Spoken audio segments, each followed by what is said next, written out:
All right, team, we're going to get going in 1 minute.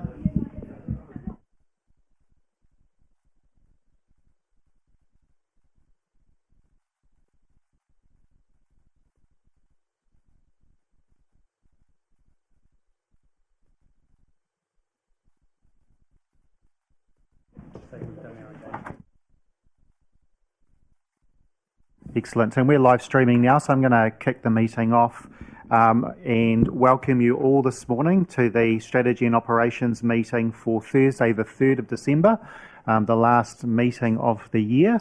Welcome staff to the room to support us through this meeting, and I'm just going to move to item number 2, which is the council blessing.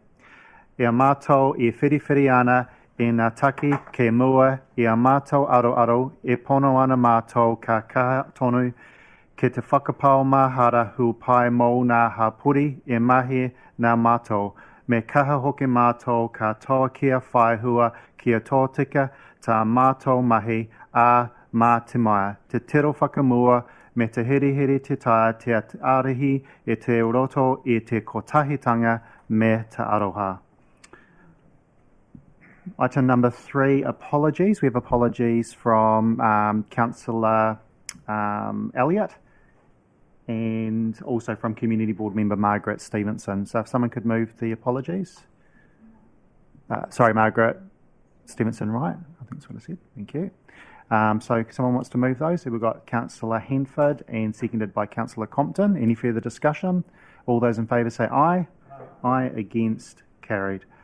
Item number 4, declarations of interest relating to items on the agenda. I'm not aware of any being made to me, and a quick scan around the room. No one signalling anything. Item number 5, public speaking time for items relating to the agenda. Grayson, do we have anyone in today that's speaking? Thank you. And so item 6A, there is no responses. 6B, any leave of absence, elected members? No. Moving along, no matters of an urgent nature being brought to my attention. Item number 7, updates, there is none. So we're going to move on to item number 8, reports. And the first report we have is on the Kapiti Food Bank, item 8.1, and found on page 6 of the report for elected members. So I'm just going to welcome Tanya up to the table. And Ms. McDougall.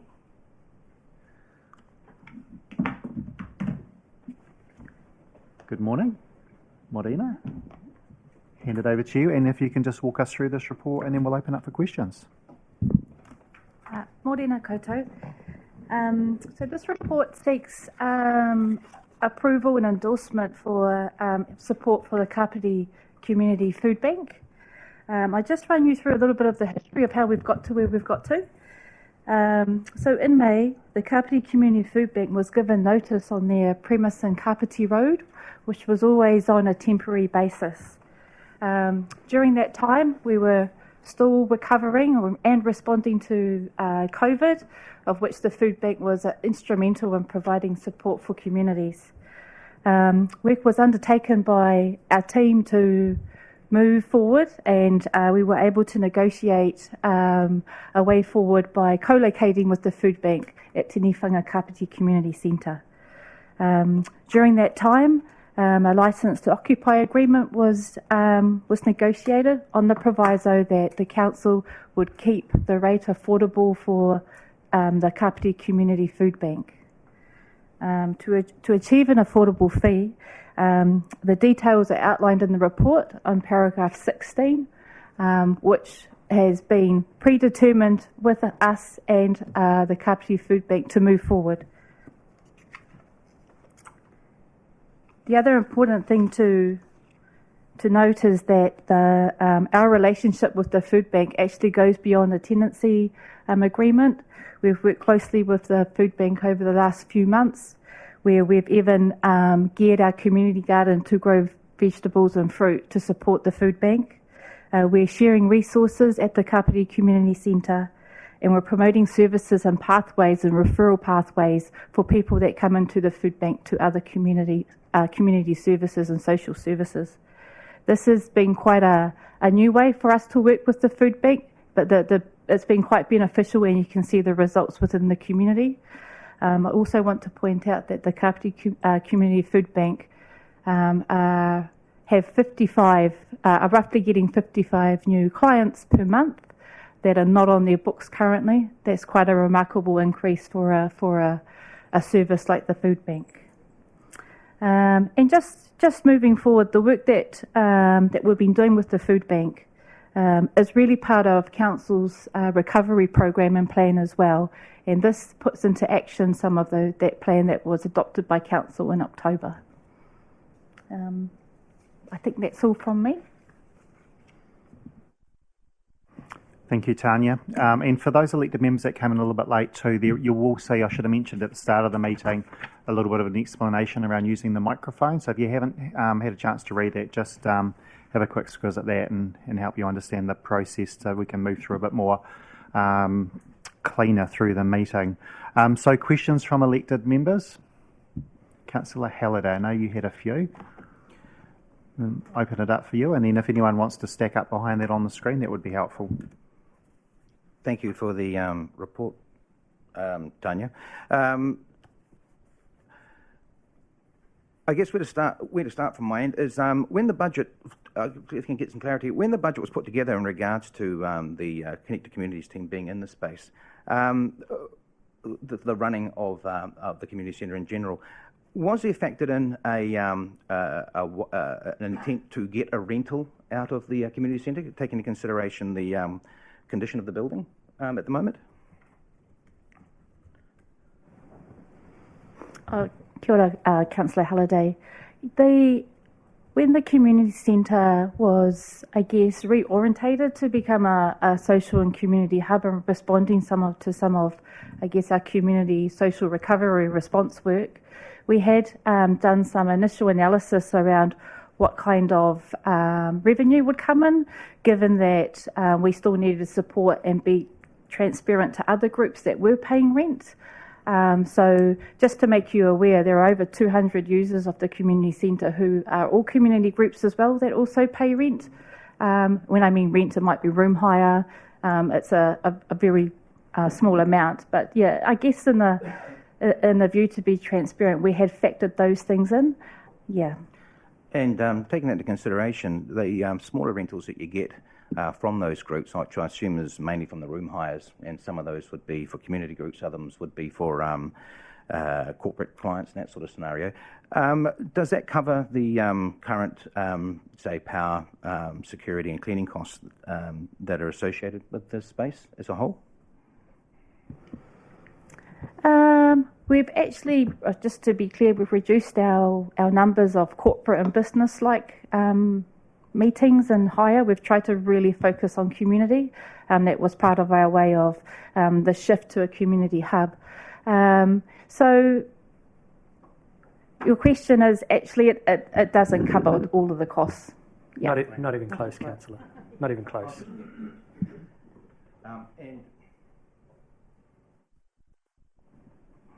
And don't get me wrong, I applaud the fact that you've moved really from a business case mentality to the space to more of a social mentality with the space, which was a direct result, I think, of COVID and a change of attitudes towards that, which is much appreciated. Look, one thing I'm interested in is the figure of $30,000 that's been put forward with regards to the value of that space. And considering, I'm under the impression previously we have had corporate clients that looked at that space and turned it down because of the condition of the space. I was surprised to see that figure as being a fair representation of what the value of that space is.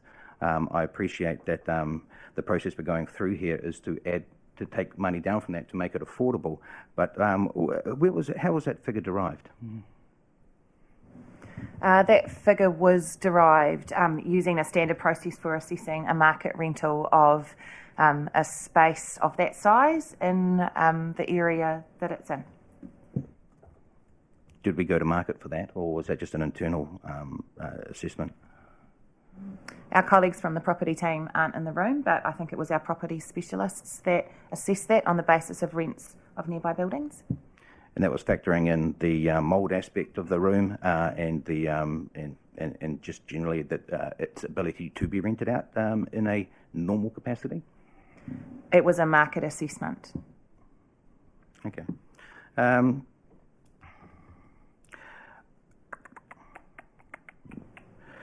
talked to co-locating. When you sort of talked to co-locating, was that sort of as part of the general response to the COVID aspect of things and the Connected Communities group being in that space, and looking to partner with other groups to supply assistance to the community? Sorry, I missed the end of that question. Sorry. Oh, look, I just you talked towards a co-location when you were discussing the community, the food bank coming into the space. Was that sort of gearing towards the kaupapa, I guess, of working to assist our community in its response to COVID? Is that sort of the direction that your group's heading in this area? I guess too, the other thing to remember is that it was the opportunity. The food bank were about to have no premise to do their service from. So that opportunity presented itself almost. Our work that you've described is something that our team does anyway around emergent issues and responding to them. It has been put on steroids because of our community and global pandemic. But yeah, it's something that our team does anyway. In responding to emergent issues. And just clarifying, there's been a marked increase in usage of the community centre, and also, are you able to talk to the demographics? Is the demographics changing with regards to the type of person that's coming in there as well? Our community open days have seen a change of people visiting the community centre. Having services such as the food bank also brings in a change of visitors to the community centre, which is what we expected. And being able to provide support and advice to people coming in is something too that we expected, having co-located with the food bank and Volunteer Kapiti, who's the other tenant as well. Councillor Halliday. We've got Councillor Compton. Thank you. Through you, Mr. Chair. Thank you for that introduction. That was really helpful, especially around the 55 new clients a month that you said the food bank was getting. I think it would be useful just to have context. Do we know how many clients they have a month in total? I can tell by visually seeing coming in and out, they were having, at one stage, they were having 15 to 20 people a day. I can be clear, they're only open from 10 to 12 a day. And I guess the point around the 55 new clients is that these are people who were previously not even known to use the service, and had potentially, the impact of COVID has, I guess, changed their household income to a point where they've had to use a service like the food bank. Yeah. No, that's really useful. The other question I've got is around the grant that we're looking at paying. So presumably, in terms of the cost centres, they'll be coming out of the COVID-19 recovery cost centre and going into the cost centre for the community centre. No. Ooh. No, it's a grant to them. So they get it, but then they pay it back to the community centre? They pay it back to council. So directly, so it doesn't go against any budget for the community centre or... Go to the property budget. Not usually. There is no budget that's actually connected to the community centre. It goes to our property team to carry out services to the upkeep of the building and such. Okay, so that's where it gets reallocated. So yeah, I was just trying to understand where it fitted in terms of what we were talking about before, whether the community centre's paying for itself or that sort of thing. The reason that we've, in conjunction with our property team, gone for this approach rather than a discounted rental is to have transparency of that whole circle that Tanya has just described. I think it's important that you as councillors, but also other organisations in the sector, have visibility and transparency of what that relationship looks like. That was all from me. Thank you. Thank you. Councillor McCann. Thank you very much for that explanation. I just wondered, was the council recouping 30k for the space that is now being used for the food bank? No. No. Could you give us an indication of what the council was recouping for that space in monetary terms before the current deal that's proposed? So previously, if I look back, the community centre itself, that room was used as a higher room by itself, as a normal meeting room. So if I look back to during when the centre was closed, which was for quite a period as well, because of COVID, the room was probably being hired out 2 or 3 times a day, for $20 an hour. The potential, when you look at the food bank, actually has not just that room, they have 4 other offices on the other side of the building as well. So it's a bigger space that they are utilising as well. So I just want to, it's they've got 2 storerooms and 2 offices as well as the big wider space. And they also have a freezer out the back. They have quite a bit of space at the community centre, so it's not like for likeness, if that makes sense. I recognise that, and that's very useful. So the question still is, and we'll just make sure that I asked it correctly, the space that they're now using, which is obviously multiple spaces, that did not recoup 30K previously? No. No. So in effect, through accounting wizardry, for want of a better word, we are increasing the funding that is going back into whichever budget that rent goes into.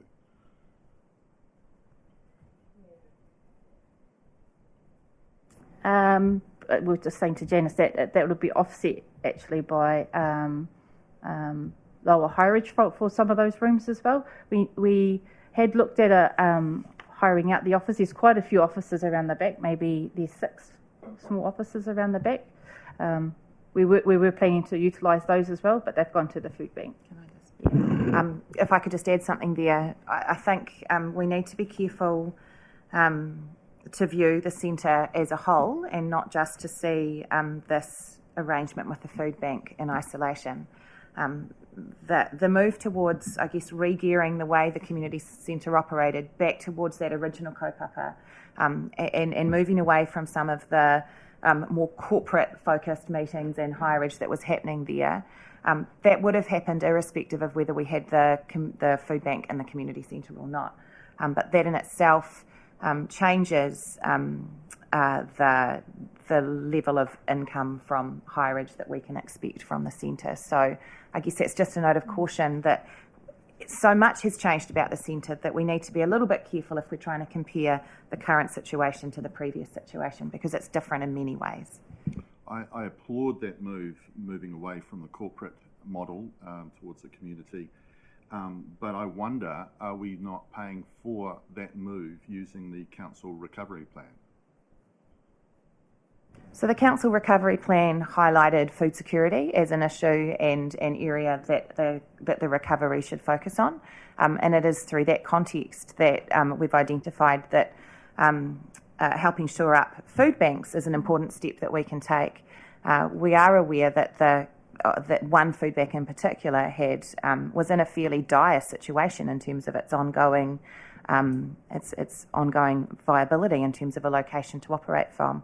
So in my opinion, this is an entirely appropriate step in terms of supporting food security in the district, an appropriate action to live within our recovery plan.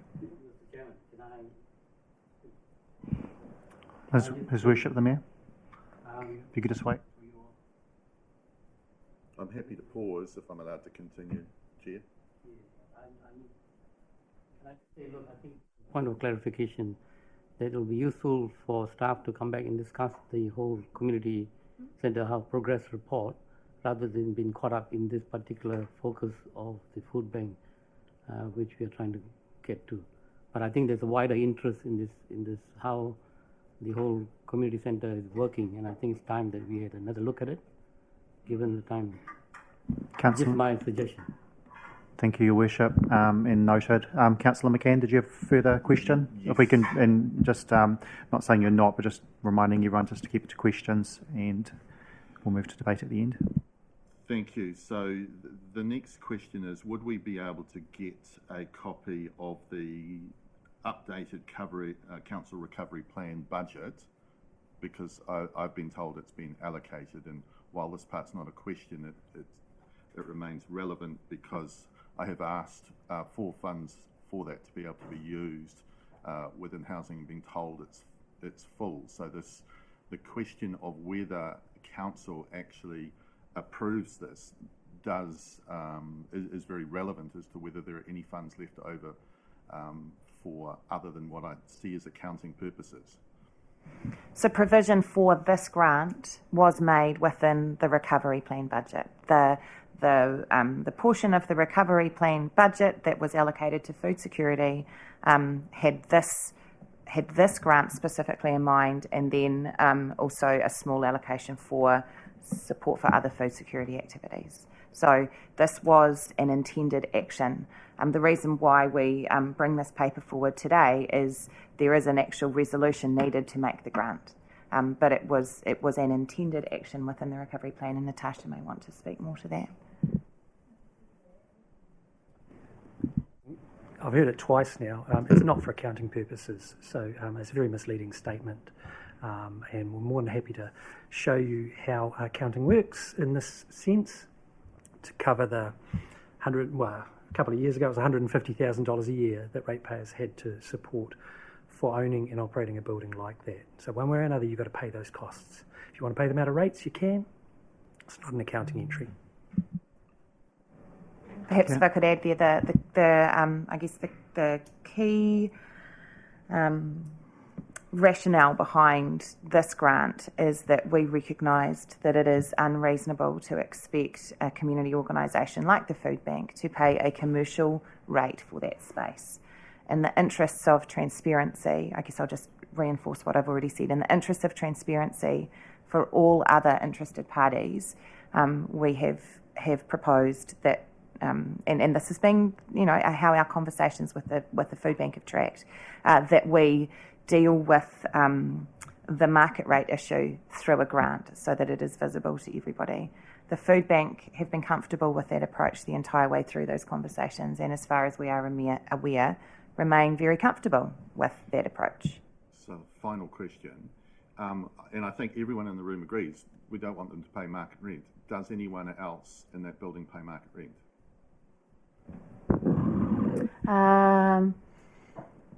At this stage, the volunteer Kāpiti have a reduced rent, not reduced, but it's not market. That's a carry-on from a previous negotiation that we had with them from the outset. So they've been in that building for quite a long time with us. So the answer is no one else pays market rent except the Food Bank, which is going to be subsidised. Yes, so volunteer Kapiti have a smaller space, and it's predetermined with the group as well, negotiated with them. And I think that... Councillor, sorry, point of order is being called. What can you refer to the point of order and standing orders? Well, the point of order about potentially misleading information. The Chief Executive said that... Councillor, can you refer to the point of order in standing orders that you're referring to, so I can just check that it is actually a point of order?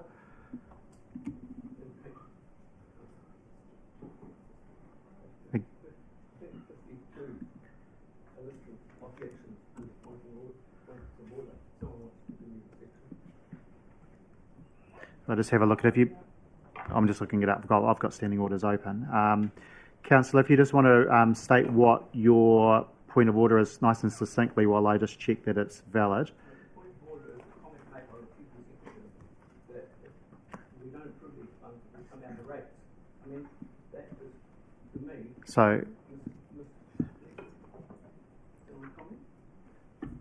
So I don't believe that is accurate, Councillor, but so I'm just give me a minute while I just check in terms of the 50.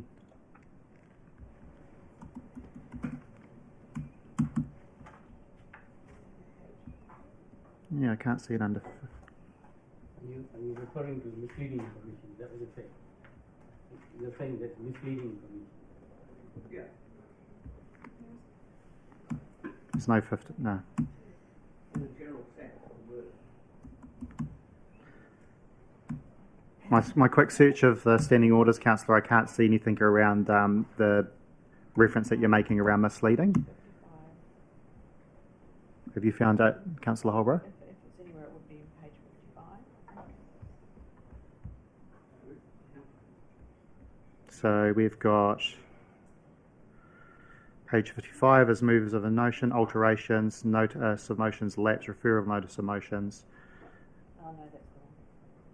So look, Councillor, in the absence of quoting the specific point of order that you're referring to, I'm going to move on. I don't think it materially changes the course of the meeting in terms of the advice that we've been given. And I think, in fact, the advice that the Chief Executive has given is actually accurate in the sense of the... Okay, thank you. Thank you, Councillor Randall. Councillor McCann, I've still got you up on the screen. Have you've finished? Now, I did have Councillor Halliday before Councillor Compton. That name's gone off the screen. Can I just check? It's Councillor Compton. So look, team, I am going to come to you in a sec, Quinn. Just referring back to our previous strategy and operations meeting where I didn't stick firmly to standing orders. And I, you know, as chair, I have the discretion to do that. We did end up running late into the afternoon to the point that we were pushing out the audit and risk meeting, or risk running into the audit and risk meeting. So councillors are having a second go in terms of questions and so forth. I'm going to allow that, but I'm not going to allow it to just continue on and on, nor am I going to allow it to turn into debate. So I urge you, if you've got any questions, get them down now. I'm going to move to Councillor Compton, and then we will look to the recommendations from the Councillor Compton and then Councillor Halliday. Thank you, through you, Mr. Chair. Hopefully a very quick one. Do we know if the food bank was paying rent when they were occupying the NZTA premises down on Kāpiti Road? There was a peppercorn, so it was $1 a month, I think, but it was a month-by-month lease. Substandard, very substandard building. Yeah, perfect. Thank you. Councillor Halliday, I've actually got 4 questions myself, and given I haven't asked any, and then I'll come to you. So the report refers to staff assisting the food bank in sourcing additional funding. Can you explain how we've done that in the past, what that means? I'm thinking the CABs, when we did the social investment aspect. How achievable is that? How has it worked out? Currently, there is quite a lot of funding available for recovery through local government, MSD, basically not local government, central government grants. So at the moment, there's a resilience and recovery grant available through the Lotteries Commission and DIA. There's also various food specific food security funding available from MSD, Wellington Community Trust. So there's quite a raft of grants available at the moment. Also, we've been working with funders to come into the community centre itself and speak to not-for-profit organisations to guide them through the process as well. So we have DIA in the building once a week to talk to not-for-profits as well. Thank you. My next question is around our policy on charging for our facilities. Councillor Halliday gave me the advantage of having a bit of a discussion and his thinking before the meeting. I think it might be helpful just clarifying with our facilities, our hall hires and so forth, what is the general approach to the recouping of funds to cover the cost of that building? And also maybe if you could wrap into that the difference between recovering or revenue that goes towards operating expenses as opposed to, I guess what I've noted as renewals and repairs, because they are, I guess, OPEX and CAPEX on a item. So it really starts when you do long-term plan and you update it every year with an annual plan where you have a revenue and financing policy, and through that you decide how much of the cost of a service will be recovered from fees and charges versus rates.